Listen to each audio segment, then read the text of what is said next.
துட்டு எப்போனா சம்பாதிச்சுக்கலாம், ஆனா நம்ம கிட்ட தரமான நம்பிக்கையான பசங்க இருக்கிறானுங்க, அது கிடைக்குதுதான்டா கஷ்டம். அத்தி பெட்டி அளவுல கட்டம் ஒண்ணு கட்டித்தானே வாழும் நம்ம வாழ்க்கையில. இன்பம் வரும் துன்பம் வரும் காதல் வரும் காணம் வரும் எப்பொழுதும் கவலை இல்ல.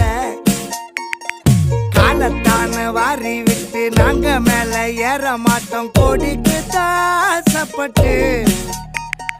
காசு கையில் வந்துட்டாலும் கஷ்டத்தில வாழ்ந்துட்டாலும் போக மாட்டோம் மண்ணை விட்டு. தடையை தாண்டி நீ நடைய போடுடா, நினைச்ச